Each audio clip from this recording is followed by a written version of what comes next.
Thank you for joining our shiur, number 4 in the series, in the TZEDEK Beit Midrash. Is always a predator, never a victim, men and women in sexual assault. This is really a big question. I'll say the big question one, how it came up this time. By always a predator, I mean, it's referred to men. Are men always a predator? Aren't they sometimes a victim? I'll tell you this, a victim of, and here what I mean by victim of being considered or being themselves as a victimizer. Maybe they're not. Maybe they're really a victim of false accusations, or maybe the whole situation, consensual, non-consensual sex, is actually more aggressive. Maybe the woman's lying. Are they always a predator? Maybe they're a victim.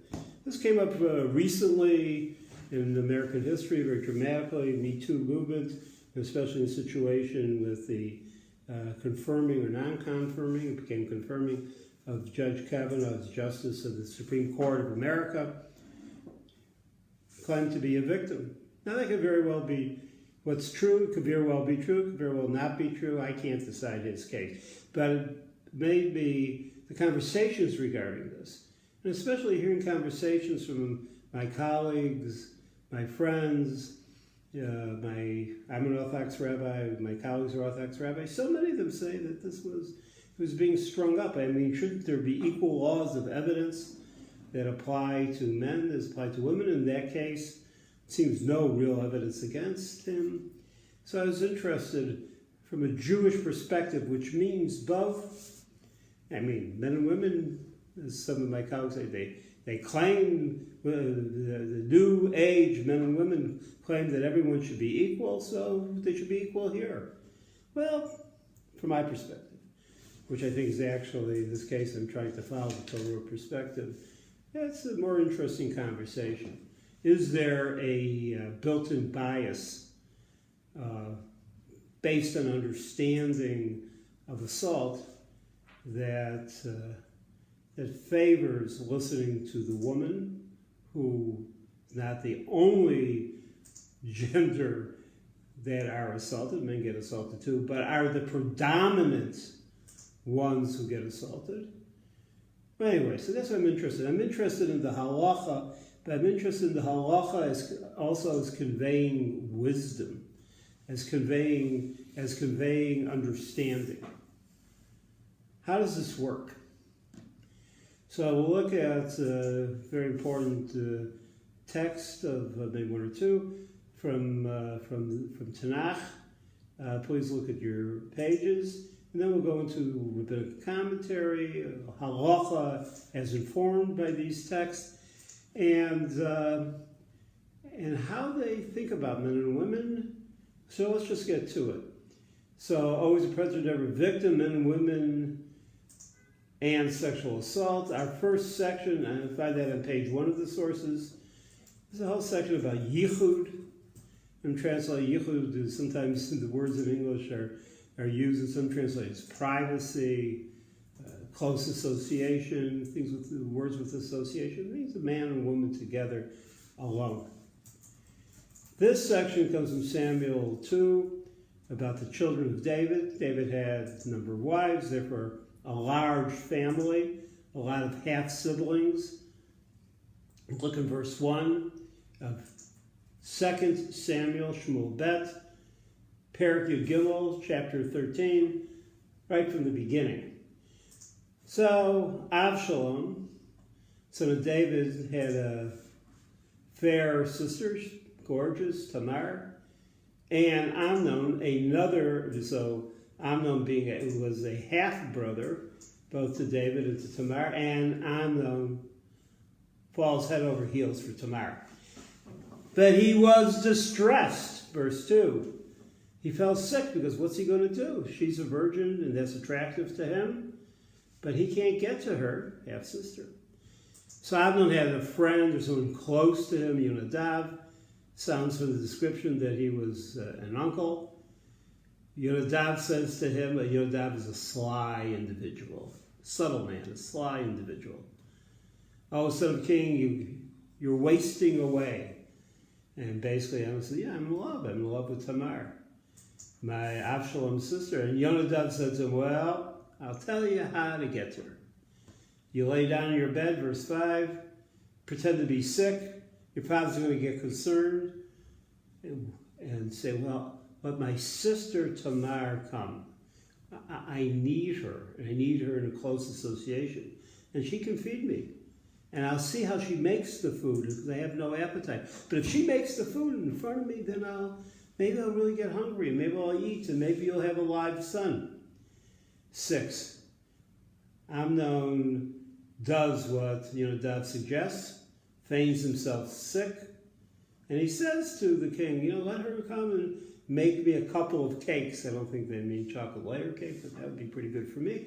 But all sorts of patties and good food, and I'll eat it at her hands. So that's what took place.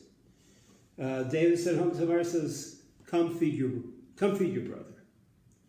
Tamar 8 goes to her brother's house, cooks up a great meal. He's lying down. She needs it. This is always an erotic scene in theater and in movies, the preparation of food prior to a seduction. This whole section here is a story of a seduction, which is really a story of a rape.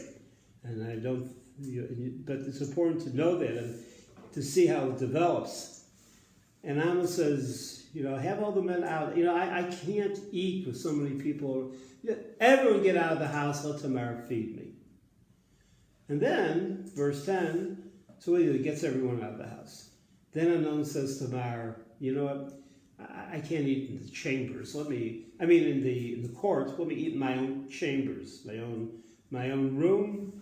And so Tamar takes the cakes, goes into the room, and once she's there, no one else is in the house. She has done this preparation of food, which has a kind of erotic feel, not from her, but from the situation of creating food. That's a very good trope in literature. She brings them near unto him to eat. The cakes. He grabs her, takes hold of her, and says, come lie with me, my sister. Okay, time for you to sleep with me. She answers him. It's really important how she answers. And he can seize her because nobody around. They're in the bedroom. She says, no, my brother, don't force me. Same word as taneni, force, rape. For no such thing ought to be done in Israel. You can't do this. And the word is, do not do this wanton deed, but the Hebrew is nivala, which is an abomination. Don't do this abomination. So she's got the moral high ground. In fact, she goes further. She speaks personally. 13 is the next page, page 2. Yud Gimel, Vani ana olich et cherpati. For those doing the Hebrew with me, 3 hours in a row. V'ani, ana, olich et cherpati. This is devastating. Where will I carry my shame? Those who would want to comfort her, I want to comfort her. You want to comfort her and say, if this happens, not your shame, it's his shame. He's a terrible person. But people who are raped feel the shame, the debilitating, destructive shame. But she's smart. She says she carries the argument to him. And you'll be one, and this is what you want to be, you want to be a leader. Now you're going to be one of the nivalim, base men, abominable men. Now therefore I pray thee, speak unto the king, for he will not withhold me from thee. In a desperate move she says, you know what, just check this out with the king, that if our father, the king, legally gives me to you, then fine, but right now don't do it. You can see her trying to escape his clutches. So she's smart, she gives the right moral arguments, doesn't mean anything. Because 14, he would not hearken unto her voice. Being stronger than she, he forced her and lay with her, he rapes her. And then the story doesn't end there, because the story continues. We all know in rape stories, actually, the sexual interest in the rape is from before. The notion of how the whole thing is set up, how it comes to being, and then that violent act. But often in stories and often in real life, the real story happens afterwards. She, 15. Amnon hates her. The rapist hates her. He's done. He's sated his lust. Maybe he's feeling guilty. This happens so often. He feels guilty. Yeah, or he's upset at the same time that she didn't want him and he had to take her by force. Maybe somewhere in his deranged, disgusting being, he thought that she should come to him. Maybe she thinks, you know what, she led me on with her purity, all those things. And he's also mad because now maybe he'll have some sort of problem. So he hates her with exceedingly great hatred. For the hatred within he hated her was greater than the love that he loved her before. The hatred is even greater in proportion. The Tanakh, our Bible, cannot be more honest to how this happens. Then Amnon says to her, arise, be like, get out of bed. Throws her out of bed. She says to him, 16, you can't do this now. This great wrong of putting me forth is even worse than what you've done to me. To throw me out? Equally, what she said before is, where will I take my shame? He wouldn't hearken to her. He calls the servant in 17 and says, put this woman out from me. Just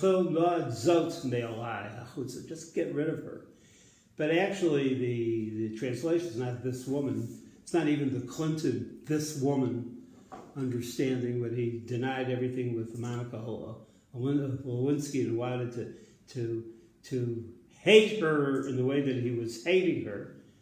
But it's even worse here, because the Hebrew is shechona et zot, this. Not even say this woman, this on its own, like this dreck, this piece of manure. Just she befouls the atmosphere. Just get this out of her. She's not even human, the way he describes her.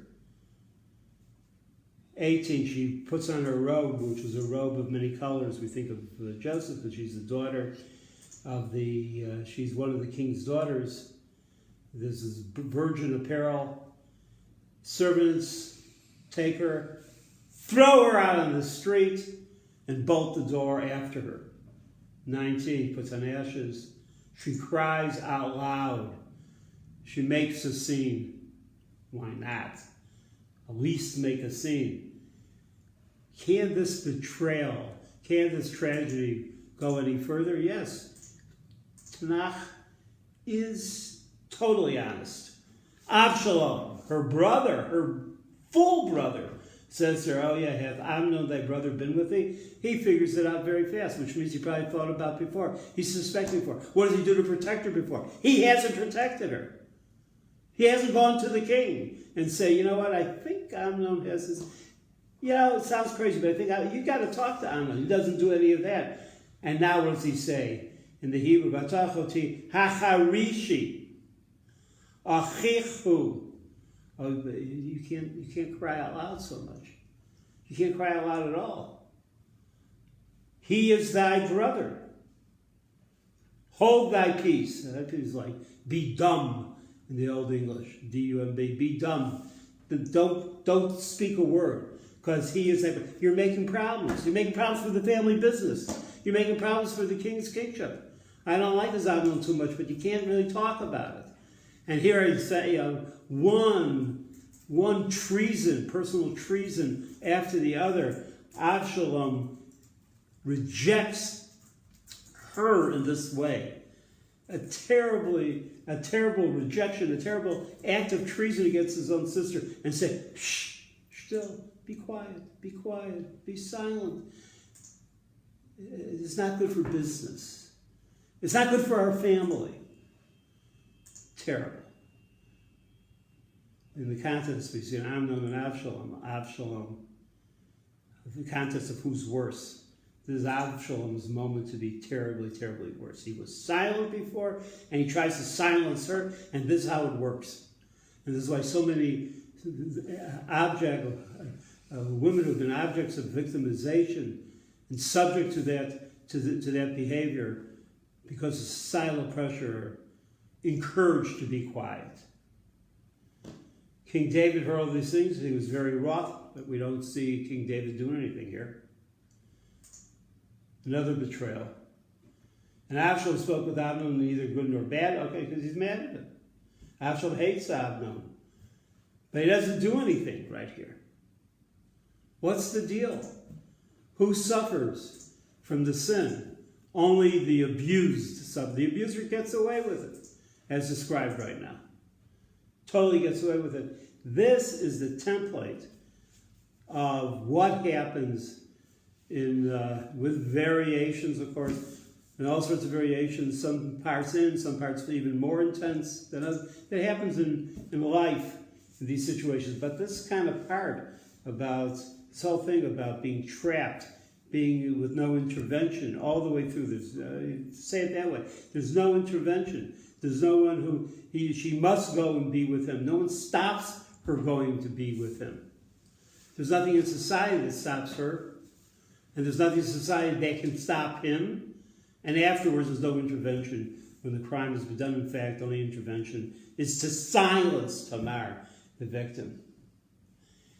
In the wake of this event, the rabbis describe a whole number of prohibitions. And in the third line of the Gemara from Avodah Zarah, Talmud Avodah Zarah, etc., the court of David had already decreed against private association. Private association means yichud. The Hebrew word yichud, of being alone with someone that you're forbidden to. Rav Judah said, at the time they made a decree against private associations, it may be replied, decree the court of David, it provides private association with Israelite, not a heathen, and now there's a whole bunch of gezerot, legislations, and they're trying to clarify when one came and the other came. But one was, you can't have private association with a Jewish woman, because it's talking about Jews. A man can't do this with a Jewish woman who he's forbidden to. And secondly, it goes further than not just a Jewish woman and a non-Jewish woman.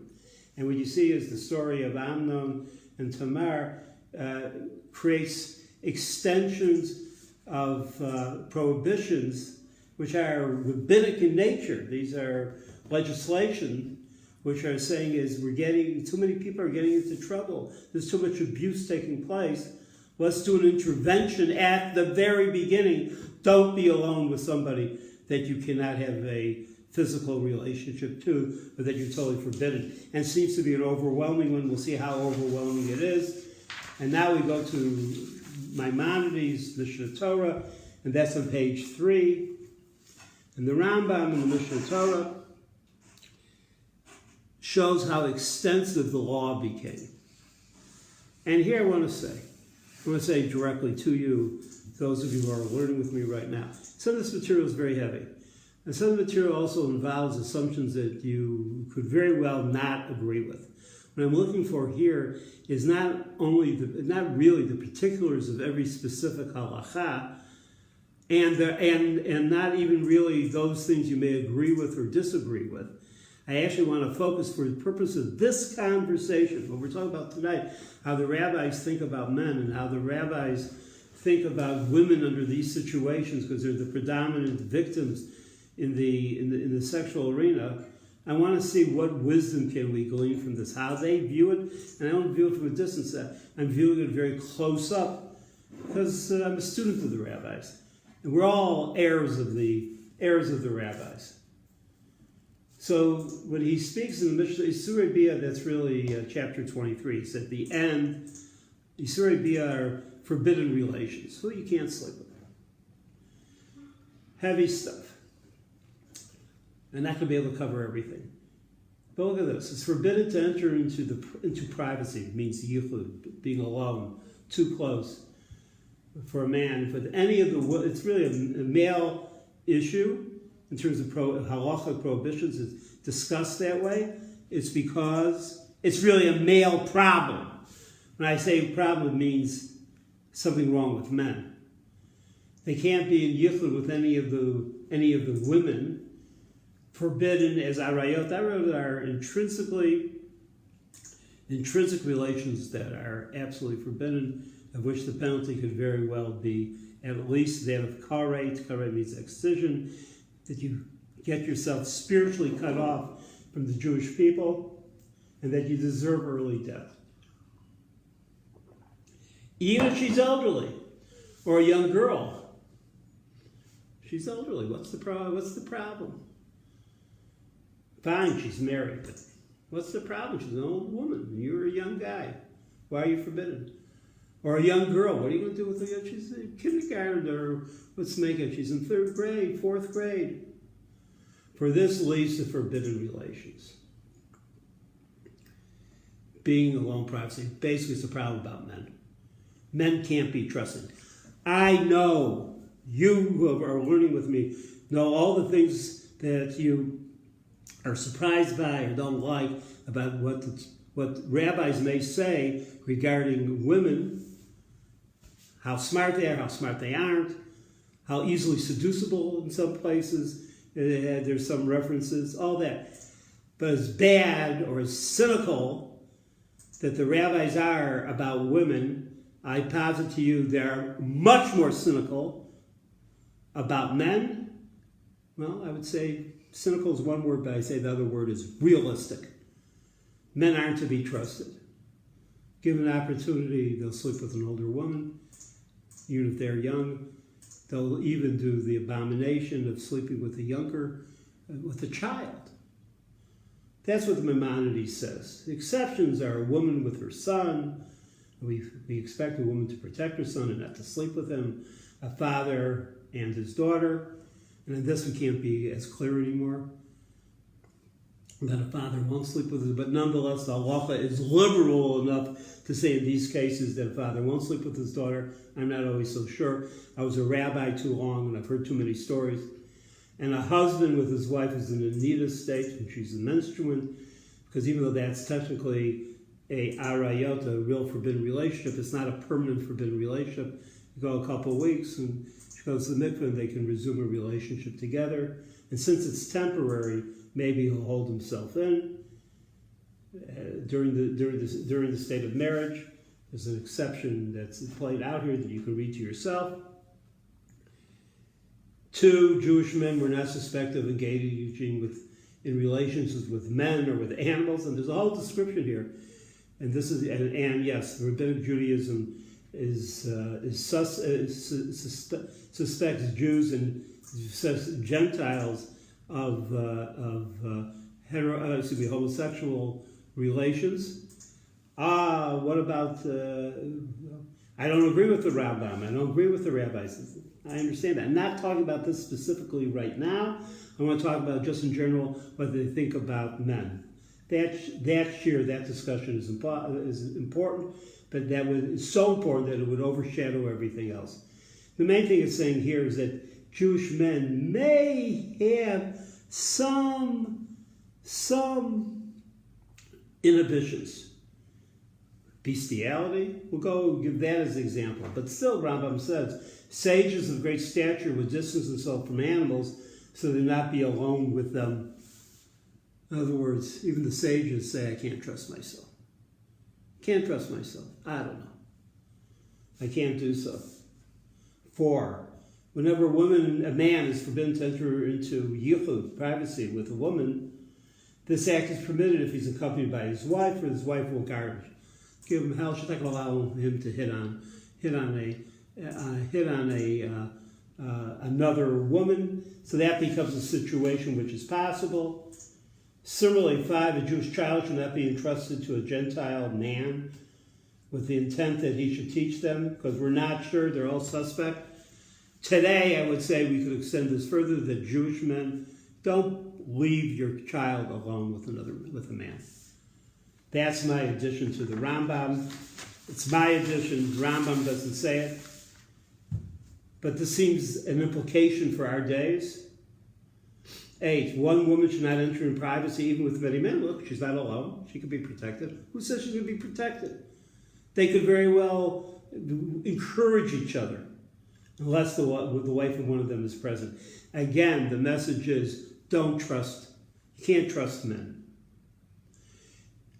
It goes on giving these kinds of examples.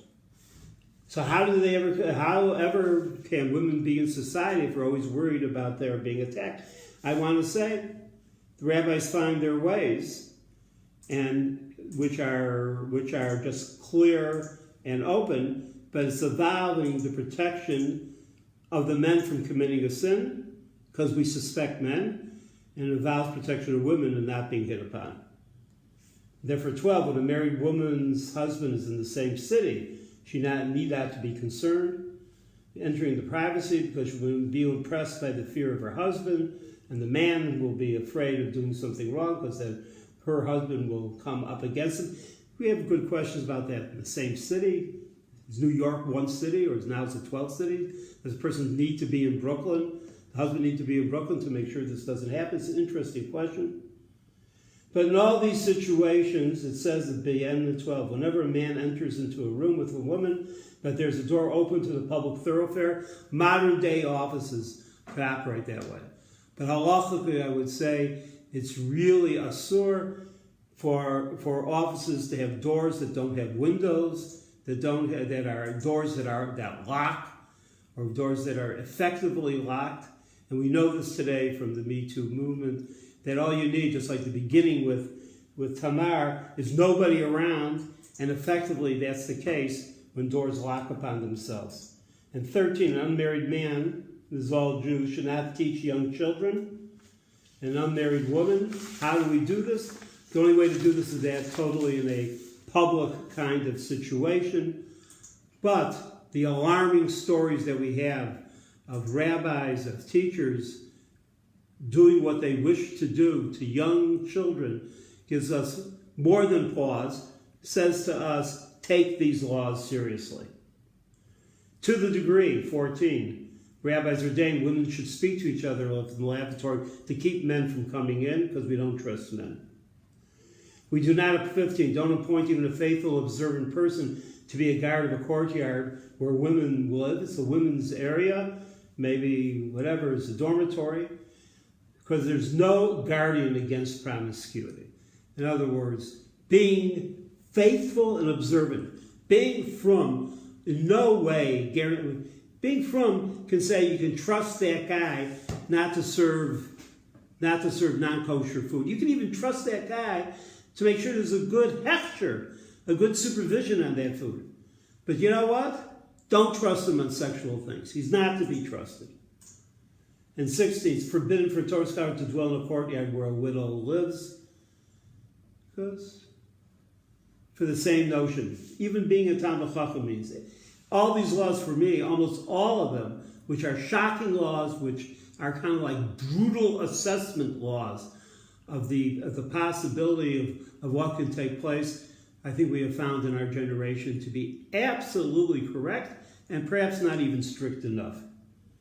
Again, what I have to come back to is that it has to be ascertained and done in such a way that women don't lose out because of, quote unquote, protecting the women from being hit upon or protecting the men from doing their sins, means that women will be outside those kind of meetings that women have not been able to be at. In other words, so it becomes only an old boys club, and therefore women can't rise. But there's ways of taking care. It's clear. If the door opens to a public thoroughfare, if a door is opened which means to the corridor, if meetings are such that no one can capture someone at a given time and by themselves, because men will do whatever they are set out to do in some sort of derangement in their brains.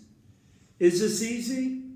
Rambam, at the end of chapter 23, which is the end of all this discussion of prohibited relationships, has, as he does many times at the end of large sections, becomes reflective. Now he kind of like goes back, and he says, what is this saying about us? 18. There's nothing in the entire Torah that's more difficult for the majority of people to separate themselves from than sexual misconduct and forbidden relations. Mostly talking about men here, for sure. Our sages said, when the law, Jews were commanded at Sinai regarding forbidden sexual relations, they wept as they accepted this mitzvah with complaints and moaning. They cried about family matters. This is the hardest stuff. Seems to be a human desire. Rambam says, what are you going to do? 20. Therefore, it's proper for a person to subjugate his natural inclination with regard to this matter and train himself in extra holiness, pure thought, proper character traits, so that he'll be guarded against them. He should be very careful regarding himself. So if he's such a righteous person and he works on himself to have pure thoughts, he keeps away, therefore, from, clearly, the prohibition of pornography is part of this. Pornography sometimes is promoted as a release. Here, the Rambam for sure understands that about the gazing, as Amnon gazed upon Tamar. And we're going to come back to a story about that. And our sages would tell their students, watch me because of my daughter, meaning be careful. Watch me because of my daughter-in-law. Would teach their students not to be embarrassed about talking about such matters, but to do it. It means as high of a level as they reach it, you still need guarding. So that's guarding, saying to the students, watch me that I don't do something overly familiar or sexual. You, my student, watch me. Would that rabbi say, watch me that I don't slip and have the BLT sandwich? No. That rabbi's not going to have the BLT sandwich. He says, watch me with the young children. Watch me, because I don't know if I'll slip. I don't know if I'll slip. And if the rabbis can say that in that way, teaching their own students, how much more so ourselves. You have to have guarding in terms of others helping to guard. You have to have guarding about the structures of law. And here we're talking about one structure, which is yichud, which is not the prohibition of yichud, of this prohibition of privacy. And that's how basically the Rambam ends. He has more brilliant things to say. The next topic that I'd like to talk about here. So basically, you want to keep people safe. You want to have a society in which people can trust each other and act all those ways. It's not a silver bullet. It's not a silver bullet. There's a line in the Rambam I'm trying to find now that says, then the Rambam says, go back to 19. Go back to 19. Would you go back 19 with me in the Rambam? That's page 5. And the Rambam says, he says in number 19, here you go, you will never find, it's like second line, a community that does not have some people who are promiscuous regarding forbidden relationships and prohibited sexual contact. We have terrible people within all our communities. So you have to be careful about them. And therefore the laws, Rambam says that I'm offering you, that I'm saying is commanded, because to combat things that are within our nature, within the male nature for sure, is not a silver bullet. It's not guaranteed. Putting yourself on a higher level internally will help the situation. These laws will help the situation. But there's no guarantee. And the Rambam is very practical about that. But it helps. It will lead to a greater situation, a better situation. So the second thing I want to talk about is stalking. And this kind of like another place where intervention should take place, not at the very end, but when something wrong is happening. And there are verses here. This is on page 6. B, Deuteronomy Devarim Chaf Bet. Right? A damsel is betrothed to a man. Some other man finds her in the city. He lies with her. Bring them both out, and they deserve death. This is adultery. She's already married. She hasn't finished the marriage ceremony, but she's married enough. Strong laws. That's if the man finds her in a city. But if the man finds a damsel that's betrothed in the field, the Iba Sadeh Yimsaish, field here means where other people are not. So it could be a desert, it could be a field, it could be a forest, it could be halachically the laundry room of that large apartment building where you dwell. And if she comes out from the room and it's clear that there were sexual relations, then We say the man took hold of her. He lay with her. Then the man only that lay with her shall die. Why? 26 goes further. But unto the damsel, Na'ara, and by the way, look in the Hebrew. Chafvav. Well, Na'ara lo taseh davar. Don't do anything to the young woman. But Na'ara here should be spelled with a hey. And you look it up in the scroll, in the Torah, there's no hey. Nun ayin resh, but we pronounce it as Na'ara. Well, there's a reason for that. Hold on to that. The damsel, the young woman, don't do anything. There is in the damsel no sin worthy of death. She hasn't done anything wrong. Don't blame her at all. She's completely innocent. Not halfway innocent. What's she doing there? Not, well, what was she wearing? Or like she must have encouraged him. She must have done something for this to happen. Why was she at that party? Why was she at that party? Didn't she know better? Well, if she's at that party, she was ready to have sex with him. Torah doesn't say that. I didn't write this. This is the Torah. For as when a man rises against his neighbor and slayeth him, even so is this matter. You find a dead body. You find a corpse. There's a knife in the man's heart or in his back. Do we say, oh, what did he do wrong that he got killed? What he did wrong was a mistake in judgment. He was in the wrong place at the wrong time. But it's not his fault. That's what the Torah says. And for this woman, it's not her fault. Don't. Here's the summary. It applies to capital cases of all sorts. It applies to murder. And it applies to rape. Don't blame the victim. Didn't start 1,000 years later. Didn't start in certain liberal writings. This liberal, quotation mark, idea is right there in the Torah. Don't blame the victim. 27, for he found her in the field. Ki vasadem watzah. He found her in a place where aren't other people. Tza'akaha na'ara, again, without the hay. This young woman, the damsel, she cried out. Hamar saw. The ain Moshiach, but she had no savior. And therefore we believe her. This harsh situation, where often the sexism that's still rampant within general society, that says, why was she at that party? That says, why was she in that location? Why was she there? She must have done something. She must have been cooperating. But she says, I didn't do anything. We believe her. Men aren't doing so well here. But there's one exception that you should see, which men are included. And that's, take you to page 8. This is from the Talmud in Sanhedrin. And on page 8, it goes back to the verses that we looked. And if you look on the Hebrew side, top third of the page, really the top fourth of the page, it points out that it says that we read this as na'ara with the hay, but you look down the line, but na'ar without the hay. Na'ara is na'ar zez zachor, or zichor.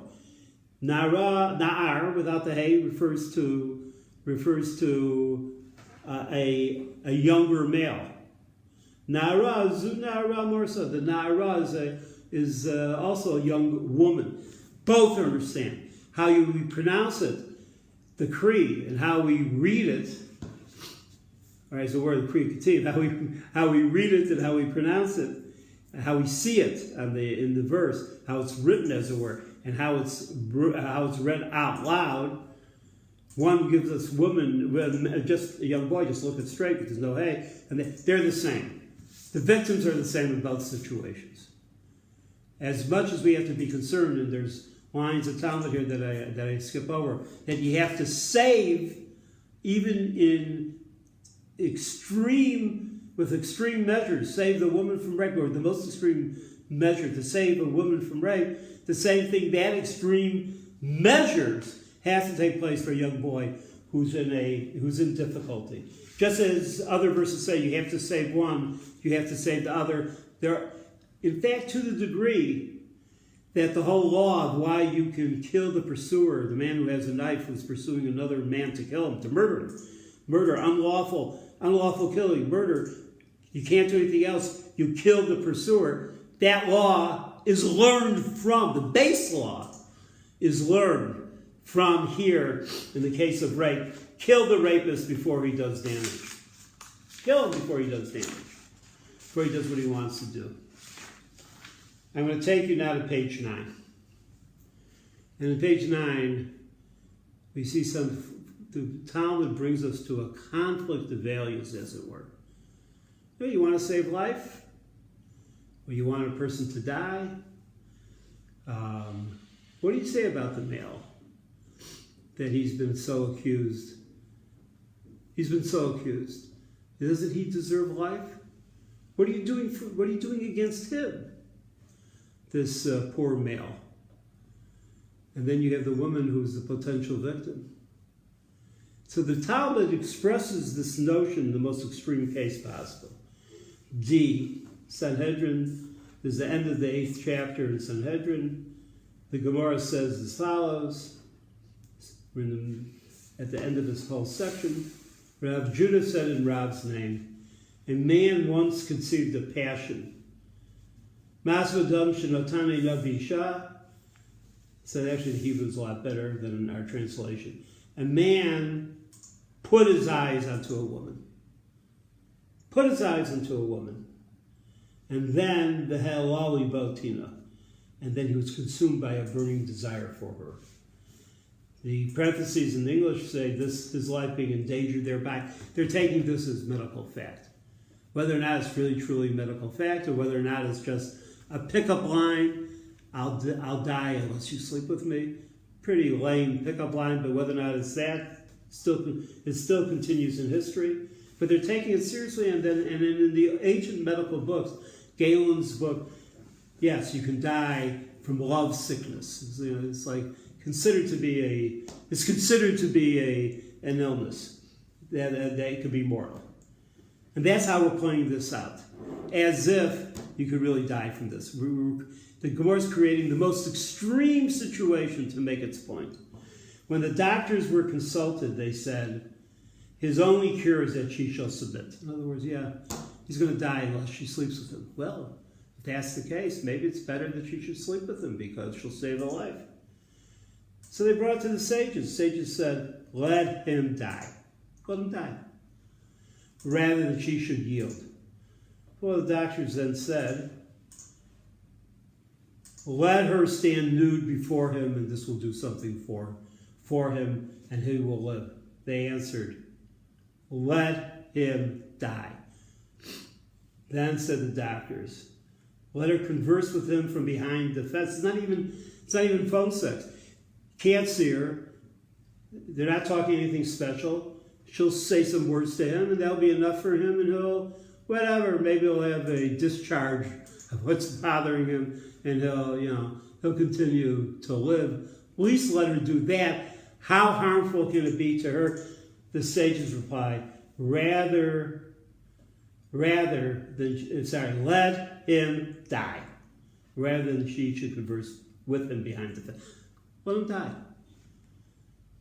So Rabbi Yaakov Bar and Shmuel Darach kind of like, what's the situation here? One said that she was a married woman. I said, this applies even when she's unmarried. So the Gemara kind of thinks about it. Well, it makes sense with the view that she was a married woman because, this is adultery, fornication, all that. But on the later that she was unmarried, why such severity? Rav Papa said, because due to pigam mishpacha, disgrace to her family. We're going to talk about that more. It's a social murder that's being committed here. And if you say the doctor's view becomes the view, then it's sanctioned by society. She must do something for him and blaming and bringing disgrace upon the family. This whole larger structure, which certainly includes, that emanates from her, is a form of murder. Rav Acha, the son of Ravika, says that the daughters of Israel may not be immorally dissolute. And this also needs interpretation. So I'm going to go with you to Rashi on the bottom of the page, E. If you do the Rashi has some brilliant, if you read the Rashi closely, you see how brilliant explanation is. His heart was concerned, or his heart was consumed, not concerned, his heart was consumed, caused by much love. His heart pounded, he became ill. So as we've said, seemed to be, and for this purpose we're saying it's a real illness or a real mortal case. But there'll be pagam mishpacha, even if she's unmarried. Remember what we said, Rashi goes on individual lines. There'll be pagam mishpacha if she's unmarried, and we tell her to do so, even of the least of these extreme cases. Just she speaks to him from the outside, from the other side of the fence, to the family of the woman, that they would be shamed by the matter. And shaming is a form of social murder. That the daughters of Israel may not be immorally dissolute, prutzot ba'arayot. Rashi says something here very important in terms of the wisdom we're trying to accumulate, to stand before men. After all, they become objects who place their eyes on them, and they'll be handed over to intercourse. Who knows what takes place? In other words, once you make a person, the woman, as a means to satisfying the man, once she's objectified sexually, okay, they're not having intercourse. Okay, she's not standing naked, but she's standing. Okay, all she needs to do is talk to him from the other side. Who says the slippery slope in reverse doesn't take place? From the fact that she's talking to him, well, maybe she needs to actually show him some skin. And maybe they should show him some skin. You know what? Who is she anyway? How is she embarrassing us by being very high and mighty? Let's just take her. You can't do that. The Gemara continues up above. Then in the case, they say, well, maybe here's another solution. Then why not marry her? Marriage was not assuage his passion. Well, marriage is not going to do it for him. As Rabbi Isaac said, since the destruction of the temple, sexual pleasure has been taken from those who practice it lawfully and given to sinners. As it says, stolen waters are sweet, and bread eaten in secret is pleasant. So now Rashi explains the question and answer. So they should get married. Why not marry her? That's legal. Tell her to marry him, and then that way he'll be saved. Then why not, as they explain the question, then they would not be immorally dissolute. There's nothing wrong with that. That would be something like that. Chuppah. All should act this way and be married. Then there'd be no transgression. Rather, it'd be a mitzvah. Yes, marry me or I'll die. That's different than saying, I need you sexually. But the rabbis say marriage would not assuage his passion. He would not be healed because this illness goes deeper. Because since the destruction of the temple, very harsh assessment. Since the destruction of the temple, Rashi explains, the strength of legitimate sexual desire has been weakened due to many worries. We live in the time of the broken temple. And therefore, for good people, that incredible passion has lessened. As a result, there's no upright spirit in a man to lust after his wife. Therefore, the Talmud says sexual pleasure has been given to sinners. What's Rashi really saying? Rashi is really saying is that as a society, we have moved, this is how I understand Rashi, as a society in a broken world, broken temple means a broken world, sexual excitement is not shown by a Hallmark film in which the husband and wife just smile at each other.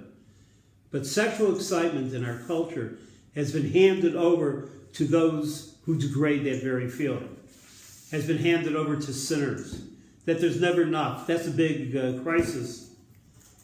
So I read, crisis in manufacture of pornography is that you need higher and higher pleasure, which can only come from lower base depictions, to the point that those who have too much of that kind of lose sexual desire as a whole. Whether or not that's completely true or not, whether or not that assessment is completely true, there's no doubt that more people go to movies that are about lust than go to movies that are about the love, especially men. And that's what we're talking about. So that's, in a sense, where we've gone. But I want to do one paragraph of Maimonides, the Rambam in F, to show something very interesting. Rambam basically codifies this story. This story doesn't give just an interesting story. We could do all sorts of midrashic or narrative tricks with it. Rambam says, you know what, this is halacha. Why is it halacha? Because this is metziut. This is the way it is. There are men who act this way. What do we do when men act this way? When someone becomes attracted, so it's the Rambam, Mishnah Torah, and the Sefer Mada, Yesodei HaTorah, which I think is chapter 5. When someone becomes, then the halacha, section 9, when someone becomes attracted to a woman and is loves her to the extent that he is in danger of dying, this is Dr. Maimonides, he thought also this was a mortal danger. Although the physician says he has no remedy except engaging in sexual relations with her, and we follow doctors in general, he should be allowed to die. Let him die, rather than engage in sexual relations with her. This applies even if she's unmarried. He's even not.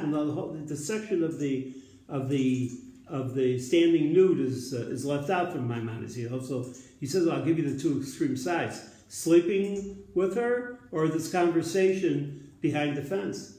He's not even to be given instructions to speak with her in private behind the fence.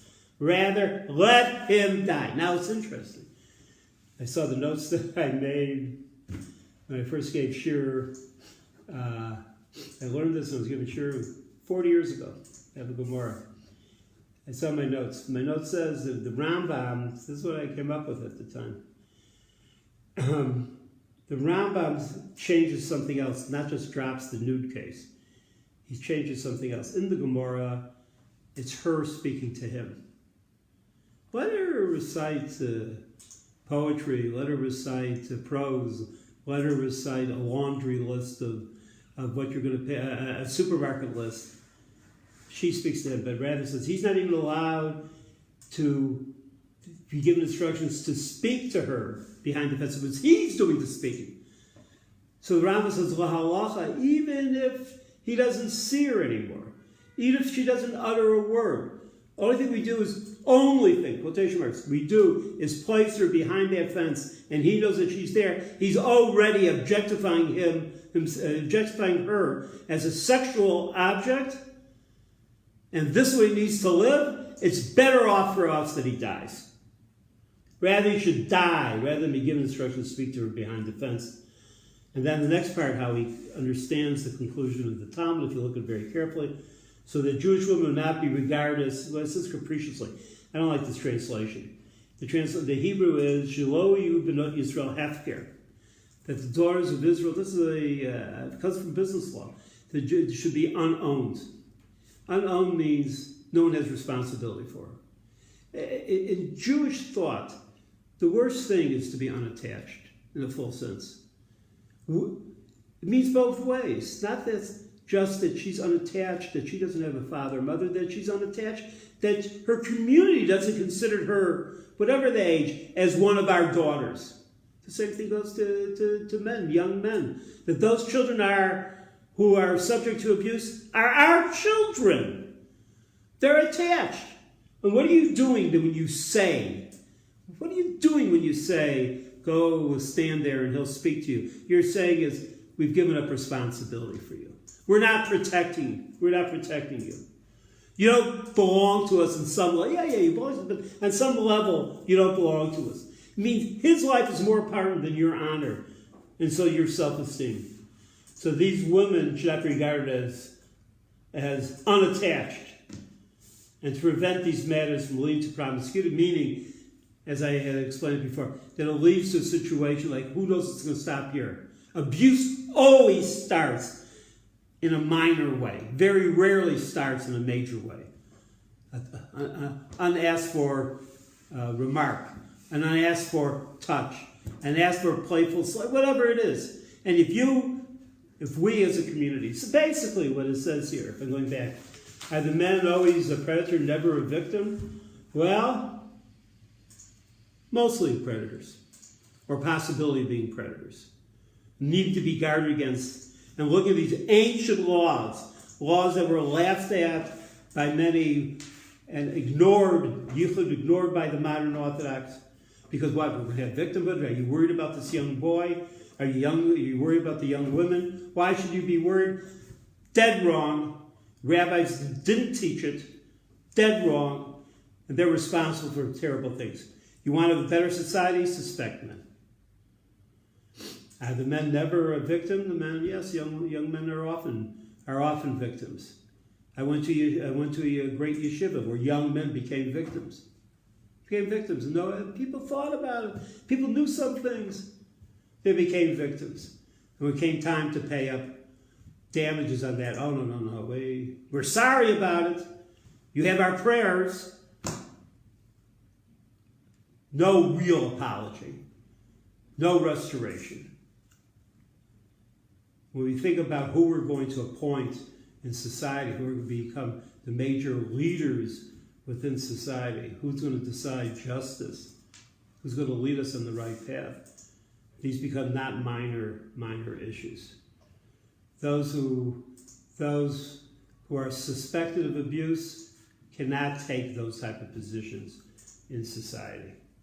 We understand the nature of how just lustful looks themselves are dangerous not only to a potential victim, but are dangerous to the individual who becomes a potential victimizer, and dangerous to us in which it's considered a trivial matter. I wish you all the best. Shalom, shalom.